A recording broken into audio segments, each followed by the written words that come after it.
Comics की दुनिया channel पेश करते हैं। मनोज कॉमिक्स में डार्क टेल्स सीरीज का खौफनाक कॉमिक्स मौत के बाद फुल एपिसोड। दोस्तों चैनल को सब्सक्राइब कीजिए, सपोर्ट कीजिए। आपका सपोर्ट ही है मेरी हिम्मत। जय हिंद, जय भारत।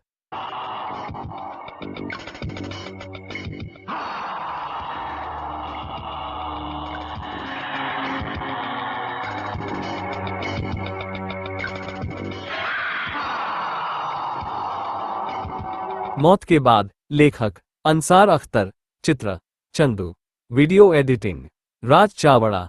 न्यूक्लियर वॉर यानी एटमी जंग के बाद धरती से मानव जीवन की समाप्ति निश्चित है, लेकिन क्या तबाही के पश्चात धरती पर दोबारा जीवन पनपने की संभावना है? इसी प्रश्न का संभावित उत्तर इस चित्रकथा में दिया जा रहा है। सिविल इंजीनियर तूस अपनी पत्नी के साथ विचार मग्न था।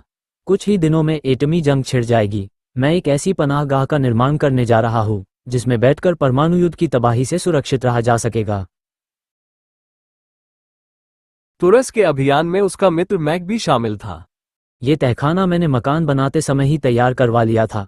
एटॉमिक रेडिएशन से बचने के लिए हमें इस तहखाने की दीवारों को लोहे की चादरों से ढांकना होगा।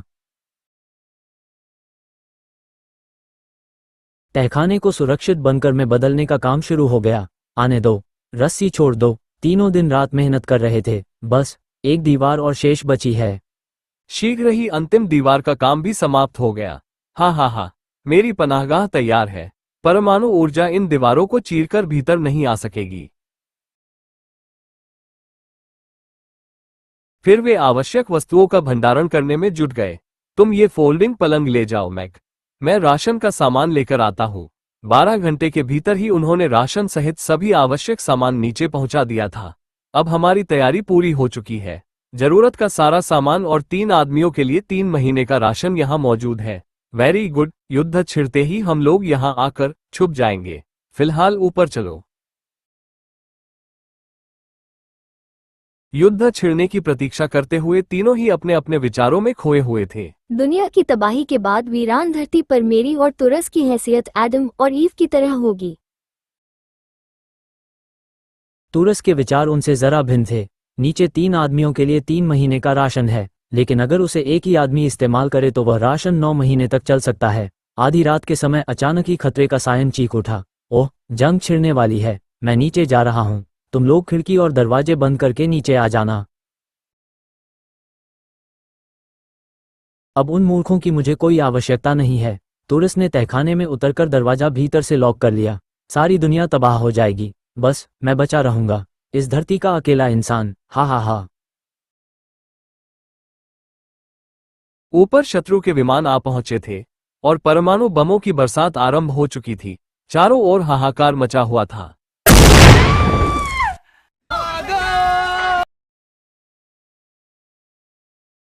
उधर मैक तहखाने का दरवाजा पीट रहा था।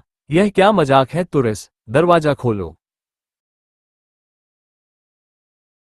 दरवाजा खोलो तुरस, मुझे तो आने दो, मैं तुम्हारी पत्नी हूँ। मगर तुरस तो भविष्य के सपने बुन रहा था। धरती के वीरान बोले पर मैं अकेला जीवित इंसान होऊंगा, पूरी धरती का मालिक। हा। तभी ऊपर से एक विमान ने बम गिराया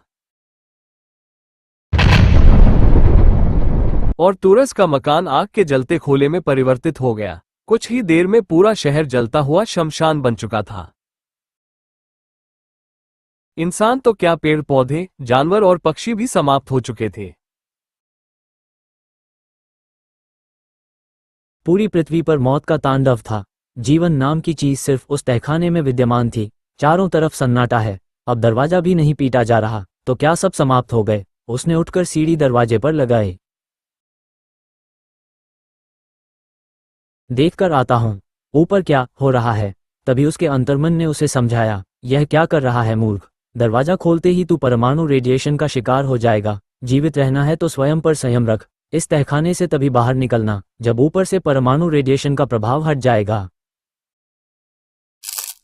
उसी पल धरती बहुत जोरों से डोली थी। उफ, शायद परमाणु ऊर्जा के प्रभाव से भूकंप आ गया है। तहखाने की धरती एक धमाके से फट गई। धरती में उत्पन्न द्वार में से कोई चीज उभर रही थी। ओह, यह क्या है? तुरस आंखें फाड़े दरार से बाहर आते उस अजीब और भयानक जीव को देख रहा था।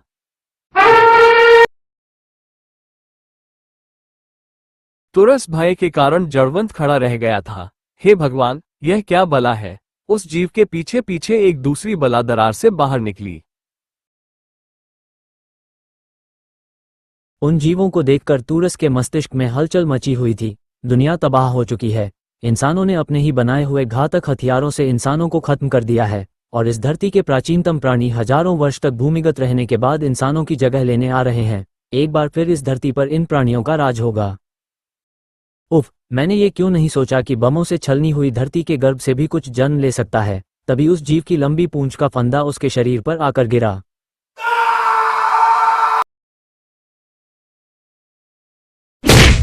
फिर एक झटका लगा और वो उछलकर दोनों जीवों के सामने जा गिरा। अंतिम क्षणों में उसने दोनों जीवों को स्वयं पर टूटते देखा था। आत्मा का भूत। लेखक तरुण कुमार वाही। संपादन संदीप गुप्ता। चित्र चंदू। कत्ल के केस में अनिल दिवाकर को आजीवन कारावास की सजा मिली थी। जेल की अंधेरी कोठरी में बैठा वो उन परिस्थितियों को याद कर रहा था जिनका शिकार होकर वो इस अंजाम तक पहुंचा था। पैसे के लेन देन पर अनिल दिवाकर ने अपने मित्र प्रकाश की हत्या कर दी थी। आज मैं तुझे यहां इस वीराने में इसलिए ही लेकर आया था प्रकाश, ताकि तुम फिर कभी मुझसे उधार का 50,000 रुपया न मांग सको। प्रकाश की लाश को अनिल ने वहीं एक जोहड़ में फेंक दिया था। इस जोहड़ की गहराई का किसी को पता नहीं। मेरा जुर्म साबित करने के लिए इसकी लाश भी न मिल पाएगी। प्रकाश की लाश ठिकाने लगाकर अनिल दिवाकर वहां से वापस चला आया था। इसकी रोज रोज की चकचक से छुटकारा मिला, लेकिन कहते हैं न चोर की दाढ़ी में तिनका। उस रात अनिल दिवाकर चैन से सो न सका था। ओह, कहीं मेरी लाख सावधानी के बावजूद भी घटनास्थल पर मुझसे कोई ऐसा सबूत तो नहीं छूट गया जो कल मेरी गर्दन फांसी के फंदे तक पहुंचा दे। उसने एक बार अपनी सभी चीजें चेक की और अचानक उसके जिस्म में झुरझुरी सी दौड़ गई थी। हे भगवान, मेरी रिस्ट वॉच कहाँ गई? हो न हो मेरी रिस्ट वॉच जरूर घटनास्थल पर उस वक्त गिर गई होगी जब मैं प्रकाश का गला दबा रहा था। सुबह होते ही मैं वहां से अपनी रिस्ट वॉच ढूंढ लाऊंगा। नहीं, सुबह तो देर हो जाएगी। कहीं तब तक रिस्ट वॉच किसी के हाथ लग गई तो मैं रिस्क नहीं ले सकता। मुझे वो रिस्ट वॉच ढूंढनी ही होगी। हत्या करते समय अनिल दिवाकर इतना नहीं डरा था जितना उस समय डर रहा था। कहाँ गई? यहीं कहीं गिरी होनी चाहिए। ओफ, ये रही, मिल गई। रिस्ट वॉच वापस कलाई में डालकर वो वापस चल पड़ा। लेकिन उस रात दुर्भाग्य उसका पीछा छोड़ने को तैयार नहीं था। ठहरो, इतनी रात गए कहां से आ रहे हो? मेरा स्कूटर खराब हो गया था, इसीलिए। लेकिन तुमने ये टी शर्ट उल्टी क्यों पहन रखी है? बेड़ा गर्क, जल्दी में टी शर्ट उल्टी पहनने का मुझे पता ही न लगा। इस मुसीबत के क्षण में अनिल दिवाकर के दिमाग में यही उपाय आया था। सर, स्कूटर पर टी शर्ट जल्दी गंदी हो जाती है और अभी मुझे कल भी इसी से काम चलाना है। ये मैली ना हो जाए इसलिए मैंने इसे उल्टा पहना हुआ है। ठीक है, जाओ। उफ, आज तो बाल बाल बचा हूं, लेकिन कल क्या होगा? उस पल तो अनिल दिवाकर बच निकला, लेकिन अपने जुर्म के भयावह अंजाम की कल्पना से उसका रोम रोम कांप रहा था। अगले दिन ये जानने के लिए कि कहीं उसकी काली करतूत दुनिया के सामने तो नहीं आ गई, वो जौहर पर जा पहुंचा था। उफ, ये भीड़ क्यों लगी है वहां पर? कहीं लोगों को जौहर में डूबी प्रकाश की लाश का पता तो नहीं चल गया है? जरूर यही हुआ होगा। लाश हल्की होकर पानी के ऊपर आ गई होगी।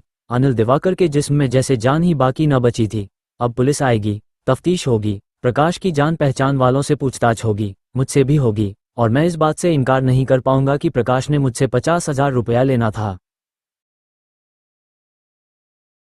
फांसी, तुझे फांसी होगी दिवाकर, फांसी। एकाएक ही वो विचार उसके दिमाग में उमड़ा था। अगर मैं अपने जुर्म का इकबाल कर लूं तो शायद कानून मुझ पर रहम करे और मुझे फांसी की सजा ना दे। हाँ, मैं ऐसा ही करूंगा। मैं अपना जुर्म कबूल कर लूंगा, क्योंकि जब तक मैं ऐसा नहीं करूंगा मैं चैन की एक भी सांस नहीं ले पाऊंगा। और अनिल दिवाकर ने अपना जुर्म कबूल कर लिया था। वो हत्या मैंने की है इंस्पेक्टर, वो हत्या मैंने की है। मैं स्वयं को कानून के हवाले करता हूँ। कौन सी हत्या? किस हत्या की बात कर रहे हो तुम? वो इलाका आपके ही क्षेत्र में आता है। क्या आपको किसी लाश के मिलने की खबर नहीं मिली है? नहीं, मगर अब तुम बताओ कि किसकी हत्या की है तुमने? लाश कहाँ है? अनिल दिवाकर बुत्सा बना इंस्पेक्टर की शक्ल देख रहा था। ऐसा कैसे हो गया कि लाश की खबर अभी तक पुलिस को नहीं मिली?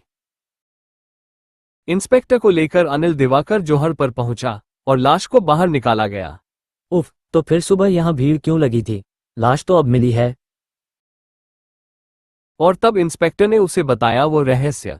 मिस्टर दिवाकर, सुबह वो भीड़ गांव वालों की थी, जिनकी एक भैंस उस जोहर में गिरकर डूब गई थी। इस रहस्योद्घाटन पर अनिल दिवाकर की खोपड़ी चक्कर खा रही थी। अब उसे अपनी गलती का एहसास हो रहा था। उफ, अपनी आत्मा के भूत से न बच पाया मैं, जो कि डर बनकर मेरे सिर पर सवार हो गया था। और इस प्रकार अनिल दिवाकर आत्मा के भूत का शिकार होकर आजीवन जेल की काल कोठरी का मेहमान बन गया था। जानवर और इंसान। लेखक अंसार अख्तर। संपादन संदीप गुप्ता। चित्र चंदू। फकीरा का पहला दुर्भाग्य ये था कि उसने एक भिखारी परिवार में जन्म लिया था। इस गरीबी में ये संतान, इसे क्या खिलाएंगे हमें? वही जो हम खाते हैं, भीख की रोटियां। फकीरा का दूसरा दुर्भाग्य ये था कि होश संभालते ही उसे भीख मांगने जाना पड़ा। भगवान के नाम पर दे दो बाबा। फकीरा का तीसरा दुर्भाग्य ये था कि सड़क पर भीख मांगते हुए उसके माता पिता एक दिन ट्रक से कुचलकर मारे गए। अब फकीरा भरी दुनिया में बिल्कुल अकेला रह गया था। अब क्या करो, कहाँ जाओ? निर्दयी इंसानों को उस मासूम पर कभी दया नहीं आई। बहुत भूखा हूं बाबा, एक रोटी दे दो। चल भाग भिखारी की औलाद, वरना दांत तोड़ दूंगा।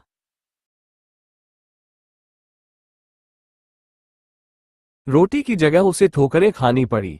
साला गंदा भिखारी। सभ्य कहे जाने वाले इंसानों के इस व्यवहार से दुखी होकर एक दिन फकीरा ने वह शहर ही छोड़ दिया। अब जहां भाग्य ले जाएगा वहीं जाऊंगा। शाम के समय वह जंगल में पहुंचकर रुका। खंडहर, इसी को अपना घर बना लेता हूं। खंडहर के भीतर उसने एक अजीब दृश्य देखा। ओह, इस बेचारी का बच्चा मर गया। मत रो मां, मैं भी इस दुनिया में अकेला हूं, हम दोनों साथ रह लेंगे। मां कहकर पुकारने वाले अपने उस नए बेटे को गाय ने तुरंत ही अपना लिया था। मुझे भूख लगी है मां, और मां ने अपनी ममता और दूध उस पर न्यौछावर कर दिया। जानवर और इंसान के बीच एक नए रिश्ते की बुनियाद पड़ चुकी थी। खाओ मां, जंगल से तुम्हारे लिए तोड़कर लाया हूं। इस प्रकार अनेक दुख झेलने के बाद फकीरा की जिंदगी में खुशियां आए।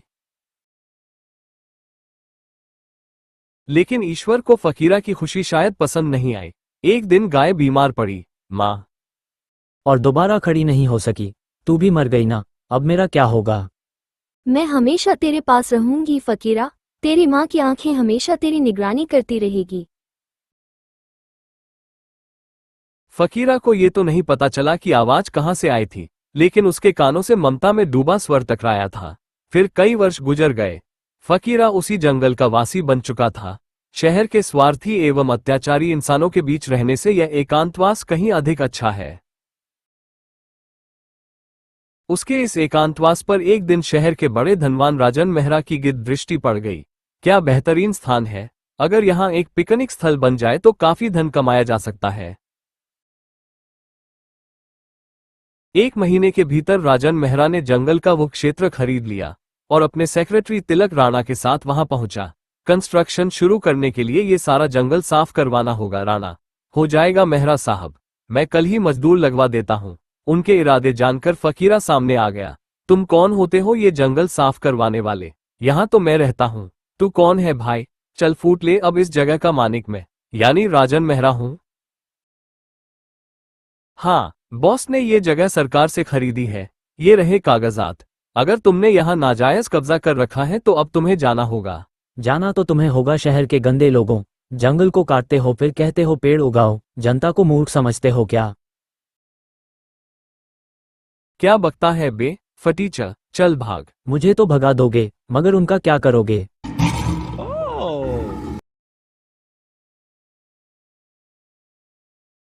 हाँ हाँ हाँ, इस जंगल में ऐसे बहुत से निवासी हैं। दोबारा लौटकर मत आना, वरना जिंदा नहीं बचोगे। सबको देख लूंगा।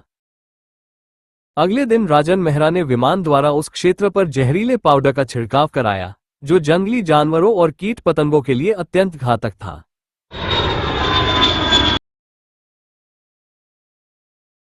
परिणाम भी घातक निकला। ओह, उस पापी ने यहाँ मौत का छिड़काव किया है। तब उसने अपनी माँ को पुकारा। माँ, तुमने कहा था कि मेरे साथ रहोगी, मेरी सुरक्षा करोगी। आओ माँ, मुझे इंसानी दरिंदों से बचाओ। अगली सुबह राजन मेहरा फिर आ धमका। उस फटीचर लड़के को सबक सिखाने के लिए मैं यहाँ स्वयं बुलडोजर चलाऊंगा। फकीरा भी उन्हीं का इंतजार कर रहा था। तुमने मेरे साथियों को मारकर बहुत बुरा किया है मेहरा। अब भी समय है, लौट जाओ। मैं लौटने नहीं, तुझे दुनिया से लौटाने आया हूं फटीचर। लेकिन निकट पहुंचते ही ओह बॉस, ये तो पानी था, हमें दूर से दिखाई ही नहीं दिया। मगर वो फटीचर पानी पर कैसे खड़ा है? मैं तुम्हारे सिर पर भी खड़ा हो सकता हूँ मेहरा, लेकिन फिलहाल तो मैं अपनी माँ से भेंट करने जा रहा हूँ। आए, कहाँ गया? पानी के अंदर। वो साला हमारे साथ कोई चालाकी कर रहा है। अब की बार दिखाई दे गया तो गोली मार दूंगा। तभी बॉस, भय के कारण राणा का अंटा गाफिल हो गया था। आए, इस इडियट को क्या हुआ? तभी राजन मेहरा ने अपने जीवन का सबसे बड़ा आश्चर्य देखा। ओ गॉड, यह क्या है? यह मेरी माँ है, अब तुम्हें मुर्गा बनाएगी मेहरा, हा हा हा। मेहरा ने अपने जीवन की सबसे तेज दौड़ लगाई थी। अलविदा मेहरा जी, ही, ये स्थान भूतों का डेरा है, भागो। कार में बैठकर मेहरा साहब रफू चक्कर हो लिए। इधर फकीरा अपनी माँ को प्रणाम कर रहा था। धन्यवाद माँ, अब मुझे विश्वास हो गया है कि तुम्हारी आत्मा मेरी निगरानी करती है। प्रणाम। देखा पाठकों, एक जानवर ने इंसान से कैसा रिश्ता निभाया, मरकर भी उसने ममता की छांव से अपने पुत्र को वंचित नहीं रखा। समाप्त। मिस्टर केट, लेखक अंसार अख्तर, चित्र चंदू। दर्शकों, आज हम आपको एक ऐसे बिल्ले की कहानी सुना रहे हैं जिसे सुनने के बाद आप अपने पालतू जानवरों के दिल का राज समझने लगेंगे। मनुष्य आरंभ से ही जानवरों को सुधारता और सिखाता आया है, लेकिन क्या आप कभी ऐसे जानवर से मिले हैं जिसने मनुष्य को कुछ सिखाने का प्रयास किया हो और उसमें सफल भी रहा हो? अगर नहीं तो मुझसे मिलिए। मैं एक बिल्ला हूँ, मेरे मालिकों ने मेरा नाम सार्जेंट रखा हुआ है। आइए मैं बताता हूँ कि मैंने इंसान को क्या सिखाया है। यह मेरी मालकिन शीबा है। इस समय मुझे भूख लगी है और यह बात मैं शीबा को बताना चाहता हूँ। अब देखिए कैसे मैं अपने विचारों को शीबा तक पहुंचाता हूँ। मैं भूखा हूँ। इस कार्य में मुझे काफी मेहनत करनी पड़ती है, लेकिन परिणाम अवश्य मिलता है। मैं भूखा हूँ। Oh sergeant, my sweet cat. I am sorry dear, मैं तुम्हें खाना देना भूल गई। तुम्हें भूख लगी है ना? देखा, मुझे सफलता मिल गई है और खाना भी मिल गया है। अब मेरा पेट भर चुका है। आइए मैं आपको अपने मालिक यानी शीबा के पति कपिल से मिलाता हूँ। ये कपिल है, मगर इसे मुझसे कोई विशेष दिलचस्पी नहीं है। बस कभी कभार बोल लेता है, हेलो सार्जेंट, लेकिन सिर्फ हेलो से इसका पीछा नहीं छोड़ता। मैं इसे खूब तंग करता हूँ। ए सार्जेंट, डोंट बी सिली, मैं अखबार पढ़ रहा हूँ, तुम शीबा के पास जाओ। यह मुझे इसी प्रकार टाल देता है। खैर, मैं दूसरे कमरे में जाकर खेलता हूँ। बेडरूम में मुझे चादरों और तकियों से खेलना बहुत अच्छा लगता है। तभी sergeant, you are dirty boy, बिस्तर खराब कर रहे हो। आज घर में पार्टी है, बहुत से मेहमान आएंगे। तुम मेहमानों के सामने शरारत बिल्कुल नहीं करोगे, समझे? हाँ, समझ गया। दोस्तों, आप भी चैनल को सब्सक्राइब कर ले। फिर शाम को पार्टी में सब मजा कर रहे हैं, मेरी ओर कोई ध्यान ही नहीं दे रहा। शीबा भी मेहमानों में उलझी हुई है। मुझे अपने लिए कोई साथी तलाश करना चाहिए। वह अकेला बैठा है, उसे ही बुलाता हूँ। सुनो, मेरी ओर देखो, मैं एक सुंदर बिल्ला हूँ। कुछ देर प्रयास करने के बाद, अरे वाह, ये बिल्ले मियाँ यहाँ क्या कर रहे हैं? Hello dear cat, come on, shake hand. तभी शीबा भी वहां आ पहुंची। ओह, क्या सार्जेंट आपको सता रहा है? नो मैडम, मैं ही इसे डिस्टर्ब कर रहा हूँ। कमाल है, आप पार्टी छोड़कर बिल्ले से खेल रहे हैं। आइए एक ड्रिंक और ले। बाद में लूंगा, पहले आपके बिल्ले की तारीफ तो कर लूं। ऐसा शानदार बिल्ला मैं पहली बार देख रहा हूं। वो व्यक्ति हंसा तो उसके मुंह में सोने का दांत दिखाई दिया था। मेहमान के पास से हटकर शीबा कपिल के पास पहुंची। सॉरी डियर, मैं जरा तुम्हारे मित्र से बात करने लगी थी। वो मेरा मित्र नहीं तो। तभी, अरे भाई बहुत भूख लगी है, खाना नहीं खिलाना क्या? बस अभी लगवाती हूँ। खाना लग गया।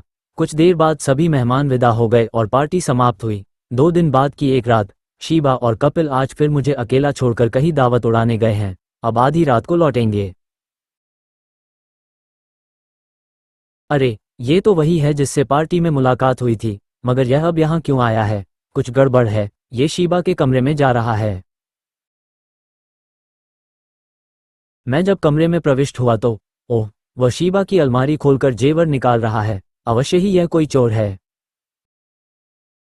मुंह नोच लूंगा इसका। ओह, ये बिल्ला तो बहुत खतरनाक है। यहीं बंद कर दूंगा साले को। मुझको दूर झटककर वह भाग निकला था।